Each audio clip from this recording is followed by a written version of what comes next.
Agora, juntos as nossas Bíblias, você abra comigo, por favor, no capítulo de número 10 da epístola escrita aos Hebreus. Nós iremos ler o versículo de número 37, 38 e 39.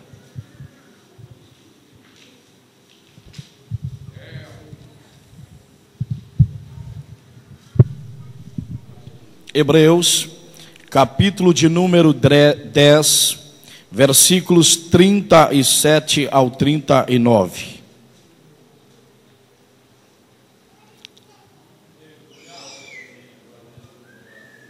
Carta aos Hebreus, capítulo 10, versículos 37 ao 39. Amém, irmãos? Amém. A preciosa palavra do Senhor diz assim: pois ainda em pouco tempo aquele que há de vir virá, e não tardará, mas o meu justo viverá da fé, e se ele recuar, a minha alma não tem prazer nele.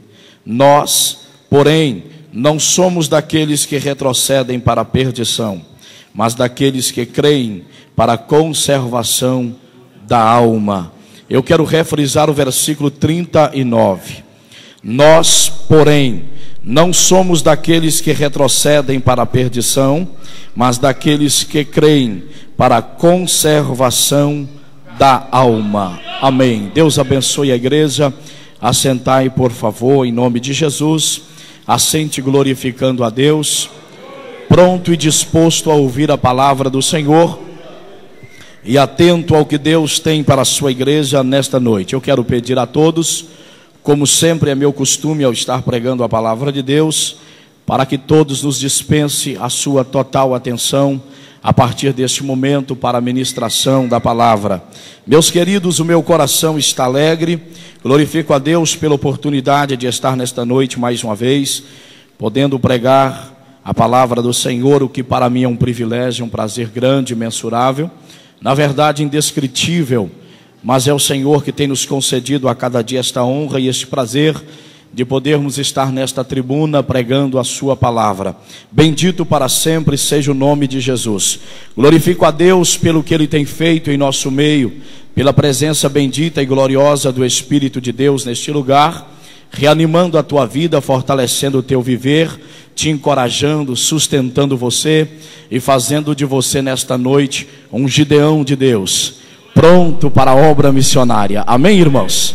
Oh, como Deus tem colocado isto no meu coração. Obra missionária, necessidade urgente. Nós precisamos olharmos por este ângulo, vermos que é necessário partirmos para o campo missionário. De uma ou de outra forma, temos que ir em busca daqueles que estão perecendo a cada dia, mas o amor de Deus permanece o mesmo, querendo resgatá-los e tirá-los da perdição do pecado e fazê-los sentir o que você nesta noite sente, o que a minha alma sente, que é a glória imensurável do Senhor nosso Deus neste lugar. Observe, meus amados e queridos irmãos, as horas se vão. Eu quero meditar com os irmãos nesses versículos, onde por esses dias já permitiu-nos o Senhor estar com os irmãos, meditando algumas vezes, onde nós estamos falando, e se Deus permitir estaremos concluindo esta mensagem hoje. Muitos irmãos poderá não assimilar bem o que estaremos ministrando nesta noite, pelo fato de não estar nos acompanhando nesta palavra. Mas o que Deus coloca em meu coração nesta noite é para darmos prosseguimento a esta palavra. E é esta palavra que nós queremos deixar aos irmãos, até porque Deus já tem colocado em meu coração. E ela tem produzido o efeito necessário que a minha vida precisa, e eu creio que a igreja do Senhor aqui neste lugar também precisa.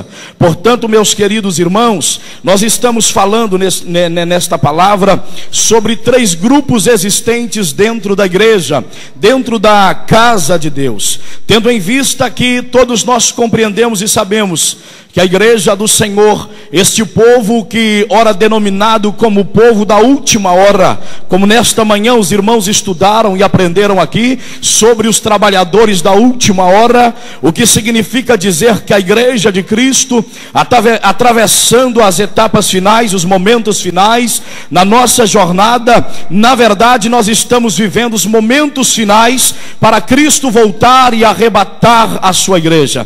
Nós não sabemos quando quando o Senhor virá. O certo é que breve o Senhor virá para arrebatar a sua igreja. E é necessário que nós estejamos prontos, apercebidos, esperando o Senhor voltar agora. Se Ele manifestar nas nuvens agora, queira Deus que eu e você estejamos com a nossa vida no altar de Deus. Se as trombetas tocar, se for dada a ordem ao arcanjo e ele soar a trombeta de Deus, que nesta noite todas estas cadeiras fiquem vazias e subamos ao encontro do Senhor para estarmos sempre com o nosso Deus, o Criador e sustentador de todas as coisas. Observa, meus queridos, tendo em vista que somos o Israel de Deus, embora vivemos nos momentos finais, a igreja atravessando os momentos finais, mas assim como no Israel passado havia 3 grupos dentro de Israel, em determinados momentos históricos e bíblicos que a Bíblia nos revela, nós podemos compreender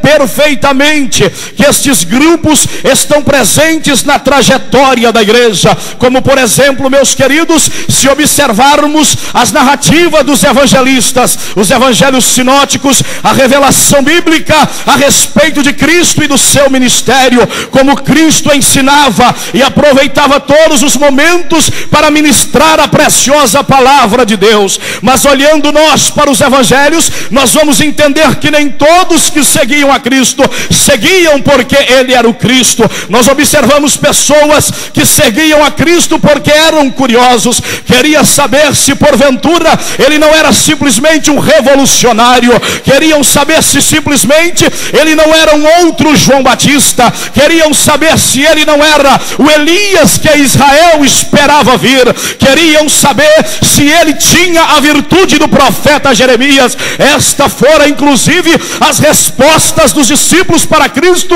quando o Senhor lhes indagou a respeito de quem o povo dizia ser Ele o Cristo. Mas a resposta para a igreja está na revelação bíblica do Evangelho de João, no capítulo 1, onde o evangelista diz que no princípio era o Verbo, e o Verbo era Deus, e o Verbo estava com Deus. Este Verbo é o Senhor Jesus Cristo. Diz a palavra que nós vimos a sua glória, a glória do unigênito do Pai, a saber, Jesus, que veio a esta terra para estar conosco, em consonância com a profecia de Isaías, onde nos revela que Jesus Cristo viria, porque Ele é o Deus conosco e Ele veio para estar conosco. Glória a Deus, bendito seja o nome do Senhor. Esses grupos são existentes na igreja. Qual é o primeiro grupo? É o grupo dos covardes que querem guerrear. Qual é o segundo grupo? É o grupo dos corajosos que não estão preparados. Qual é o terceiro grupo? São os valentes preparados para qualquer batalha e para qualquer peleja. Eu não sei a que grupo você faz parte. Até, meus queridos irmãos, o meu coração deseja que você faça parte dos valentes que estão preparados para qualquer peleja.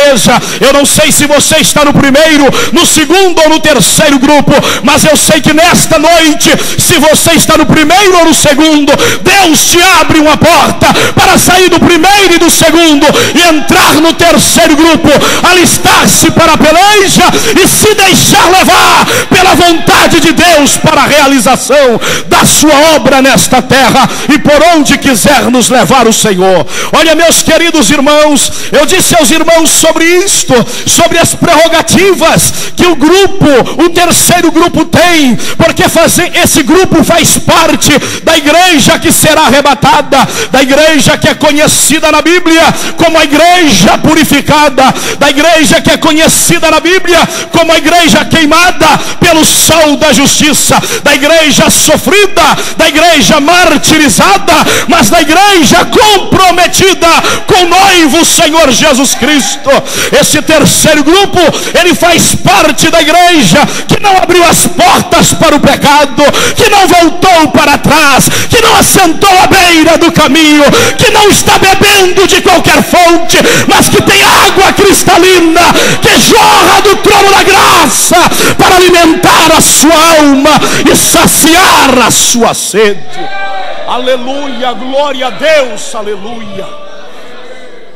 Deus, na sua onisciência, Ele conhece este grupo, Ele conhece a minha e a tua vida. Se você estiver no segundo grupo dizendo que está no primeiro ou no terceiro, nesta noite Deus te conhece. Deus marcou esta noite para falar com você.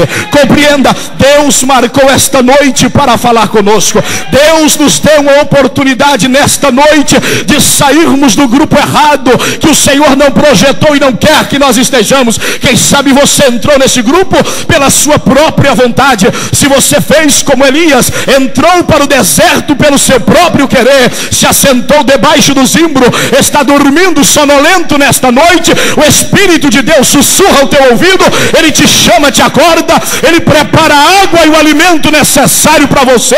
Mas lugar de crente preparado é na peleja, não é debaixo do zimbro, não é parado, não é voltando para trás, é prosseguindo e avançando a cada dia. Observe, meus queridos irmãos, para a base desta palavra, nós estamos meditando na história de Israel, precisamente no capítulo de número 6 do livro de Juízes, onde já falamos um pouco sobre o fundo histórico desta época, o pano de fundo histórico desta época já falamos aqui. Agora observe, meus amados e queridos irmãos, aqui se trata da narrativa do chamado de Gideão para uma grande batalha, ao mesmo tempo para uma grande obra. Israel estava em decadência espiritual, Israel estava atravessando dias espirituais difíceis e turbulentos. Israel já dias e tempos, eles não ouviam a voz de Deus falar com eles, resultado de que porventura teria Deus desamparado a Israel,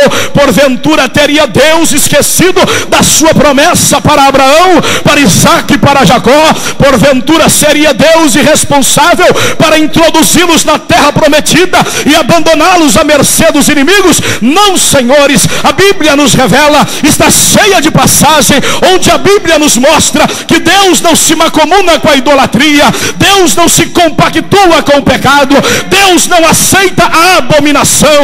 Israel estava seguindo a outros deuses, e a palavra de Deus para Israel foi esta: no dia que vocês deixar de me servir, eu vos deixarei. Se desviarem da minha presença, eu retirarei a minha mão de sobre vós.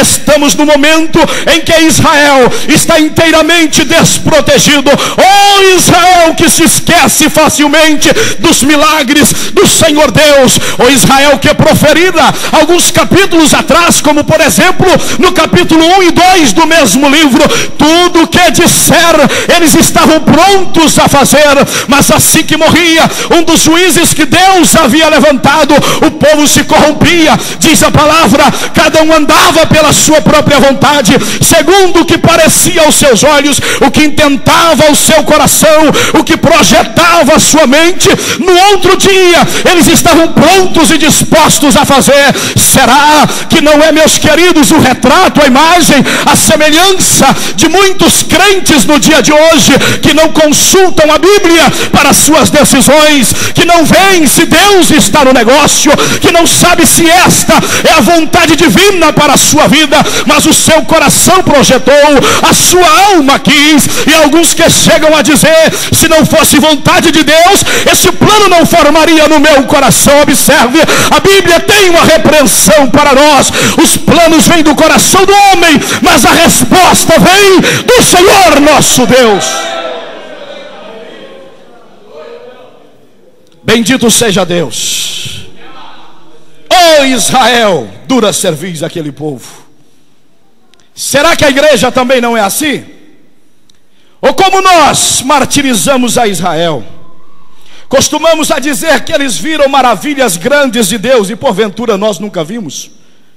E porventura Deus nunca operou milagre no nosso meio. Porventura Deus não deu um gozo para a tua alma que em lugar algum você tinha sentido. E por que tão facilmente nós esquecemos disto e contrariamos a bendita e preciosa palavra de Deus? Querendo estarmos errados, e vivermos debaixo da proteção de Deus. Se porventura as coisas não dão certo no dia de amanhã, é bem fácil dobrarmos os nossos joelhos e dizermos para Deus que Ele nos esqueceu, que Ele nos desamparou. Alguns chegam a dizer que Ele é até injusto e infiel. Falta de ler a Bíblia, falta de ter um coração quebrantado e um espírito contrito na presença do Senhor nosso Deus, pois a Bíblia nos revela que Deus não desampara o seu